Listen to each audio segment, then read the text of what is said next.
Hello and welcome back to my channel. My name is Maitri and I am back after a really long time with 10 recommendations for beginners who are just starting to read. Even if you're not a beginner, these are the books that made me fall in love with reading even more. Some of these are the books that got me into reading, so I thought that I will just make a video. All of these books are standalone, that is, they can be read individually. You do not need to read any other books to read these books. They are not a part of any series. I will make a video where I will recommend book series to read if you are a beginner or if you want to get into reading, but that will be a different video. So without any further ado, let's get right into 10 books that you should read if you are a beginner or if you want to fall in love with reading even more. Let's get started. So my first category is romance, and I have two books to recommend in this category, and the first book is Better Than the Movies by Lynn Painter.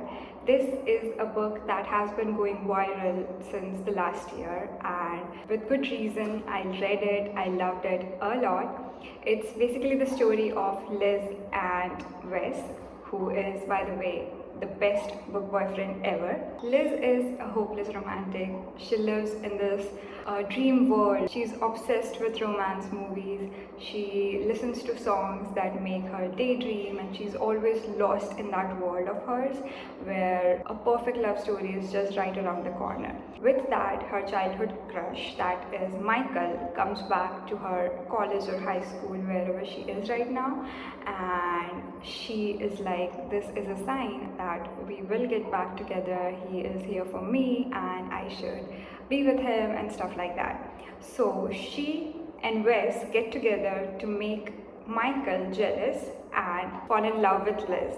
And you all know what happens. This is a subtle enemies to lovers where Liz and Wes are always bickering and they have a lot of banter and they eventually fall in love with each other. But it was a very wholesome story. It might feel a little childish to a lot of people, but if you love a good fluffy romance where you don't have to think a lot, where you just read it for the vibes, you can definitely pick it up. It's a really beautiful story and I loved it. There's also a novella with it which is called Better Than the Prom. It is in Wes's point of view and it's beautiful. It's so wholesome and I think it's a good 4 to 5 star read for me. The next book that I want to recommend is Archer's Voice by Mia Sheridan. It is one of the best books that I have ever read in my life. Archer's Voice is the story of Archer and Bree, and I think you should go into it without knowing much about it. I do not want to reveal literally anything because I went into it knowing nothing. I didn't even know anything about the main characters, and if you've read it, you know what I'm talking about, but I didn't know it.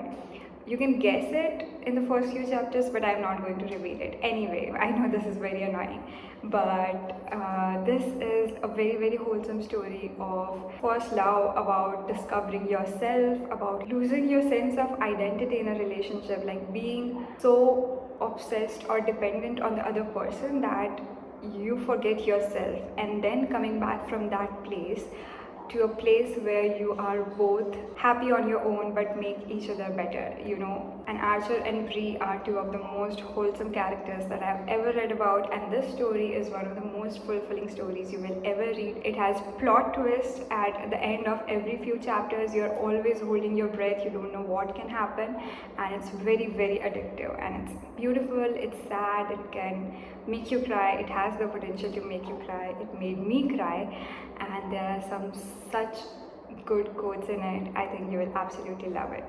Moving on to the next category, which is mystery and thriller suspense. I don't read much of it, so I don't have many options to choose from, but I still want to recommend you two books from the ones that I've read in my life. And the first one is a book that was the first thriller that I ever read in my entire life, and it was not even a book that I picked up myself.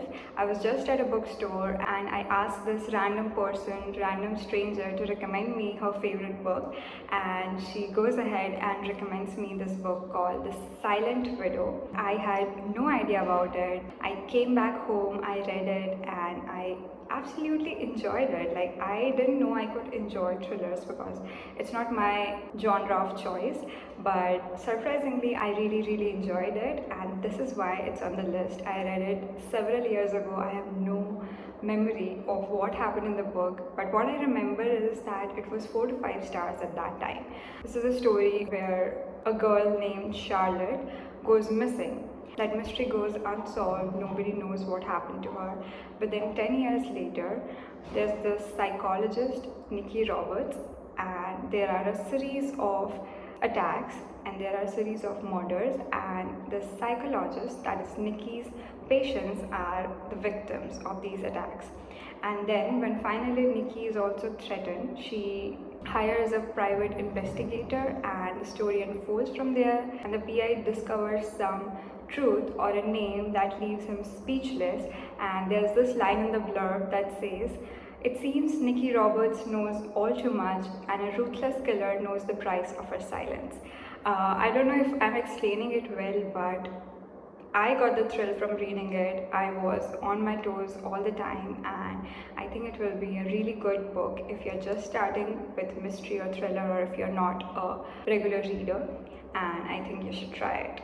The next book on my list, and in this category, is a book that was the TikTok and BookTok sensation like for the past 2 years. Almost everybody has read it, but I wanted to recommend it because, as I said, I have not read many of these books, many of thrillers, but from the ones I read, these were the best. So the second book I want to recommend is The Silent Patient. It is a really fast-paced thriller where this girl, Alicia, murders her husband, who she supposedly loves a lot, and then she goes silent. She hasn't spoken a single word since she murdered her husband, and we are introduced to her therapist after the incident, who is hell-bent on discovering the truth, and the story unfolds from there. We discover some really shocking truths, and the plot twist at the end is absolutely mind-blowing, and I think it makes for a really good thriller, and hence its popularity. Moving on to the next category in our list, and it is queer romance, which is something I love to read about, and I have read a lot of books in this genre to recommend you the best 2 books that I have read. So the first one in this list is One Last Stop by Casey McQuiston. It is a book that absolutely made me fall in love with reading. Like, even if you're not a beginner, even if you love reading and you want to read a book that has really beautiful writing, I think this is it. One Last Stop basically made me say, when I finished reading it, it made me say that if you just read one book in your life, let it be this one. I was so enthralled by it. This is basically the story of August, who meets this girl on a subway. Her name is Jane. She starts to develop a crush towards her, but then slowly she realizes that she has never met Jane outside the subway, and she's always on the subway. And then there is a science fiction aspect to it, there is a time travel aspect to it, and it's all a really fun read. It gets spooky at times, but not that spooky, and it's really good. So yes, do read it. It's beautifully written. The writing is exquisite. I love Casey McQuiston. I love her writing. This book also has a found family trope. Like, the friendship group is so wholesome. It will fill your heart with love and warmth, and I just love it. The next book in this category is the book that I just finished reading, and it's called Imogen. Obviously, I don't know if I'm pronouncing her name right, but I think it's pronounced as Imogen, I don't know. It can't be Imogen. It is Imogen. Okay. This book didn't feel like a book. This book felt like I am an active part of the main character's love story, because it felt like I am just helping my friend with a crush, or it's my friend who is falling in love with this girl. And the reason it felt like it is because at the end of almost all the chapters, there are a series of texts, like text screenshots, where the main character is talking to her friends, or she's talking to this girl she's interested in. And that touch was so good. I cannot even tell you how fun it was to read the text. It's like the way that we talk to our friends, and it was absolutely amazing to read about. The story is basically about this girl, Imogen, who is going to join this college called Blackwell College in like 6 months, but she goes to a college visit and lives in the dorm with her best friend Lily. And there she meets so many of the queer friends of Lily, and there's this whole group, a whole wholesome group, found family again. There she falls in love with this girl. I will not reveal the name because it's fun to find out when you're reading it that okay, it's her. But it was so wholesome. I loved reading it. She falls in love while she is with her, and also long distance, so that was also really good. But not long distance because it's just 30 minutes away, but like texting and everything.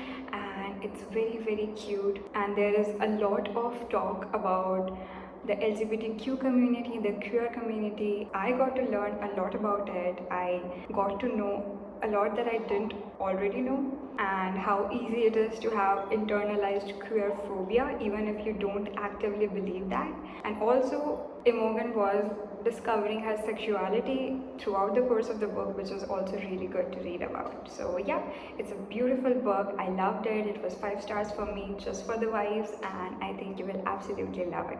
The next category on my list is fantasy, and it is very difficult to find a standalone fantasy. Personally, I have read only one, which I absolutely loved, so I decided to include it in this list, and it's called Sorcery of Thorns by Margaret Rogerson. This is a fantasy of literally every reader come to life, because this girl, she actually lives in a library where the grimoire is stocked, there are sorcerers, there is all that magical stuff. She is a resident of that library. She wants to become a warden of that library, and she has been taught all her life that sorcerers are not good people, they are evil. But something happens and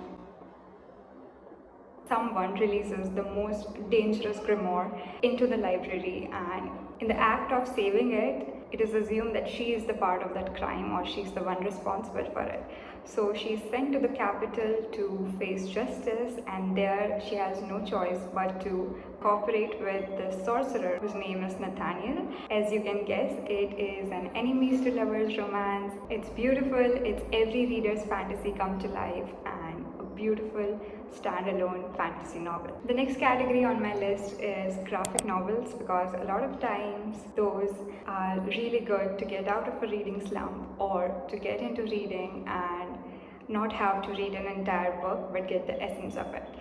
So there is only one book that I can recommend in graphic novels, because I rarely read graphic novels, but this was a book that I could not help reading, and it's called Heartstopper by Alice Osman. It is the most wholesome thing ever written on the face of earth, and I absolutely love it. Heartstopper is the story of Nick and Charlie, who meet in high school and fall in love with each other. They discover their own sexuality. It's wholesome, it's beautiful, and everyone must read it. And I think it's just so popular all over Bookstagram, all over Booktube, that I don't need to convince you to read it. I think you will love it if you pick it up, and it will make you fall in love with reading even more. The last category on this list is non-fiction, because I had to involve it. A lot of people prefer non-fiction rather than fiction. I'm not one of those people, but if you are, then these recommendations are for you. The first recommendation in this list is Rich Dad, Poor Dad.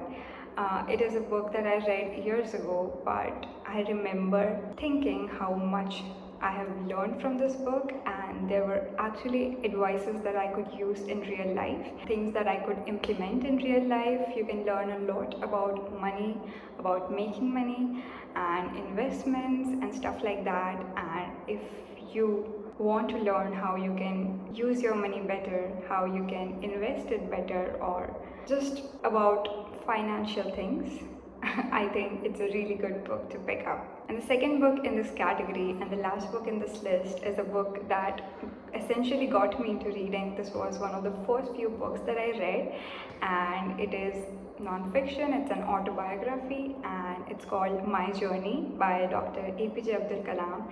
It is one of the most beautiful books I have ever read.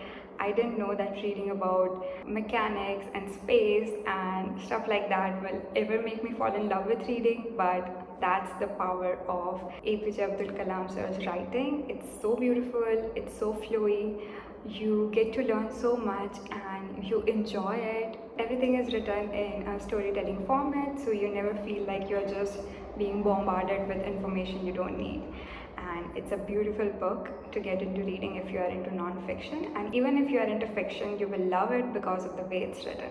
Well, these were my 10 recommendations to read if you are a beginner into the world of reading. Even if you love reading, you can read these books because they will only make you fall in love with reading even more, because a lot of these books I have read recently and I have just loved them with everything, and I think you will too. I will be back soon with the part 2 of this video, where I will be talking about book series that you can read as beginners or even not as beginners. It's not essentially for beginners. I will see you again very soon with another video. Until then, keep watching, keep reading, and lots of love.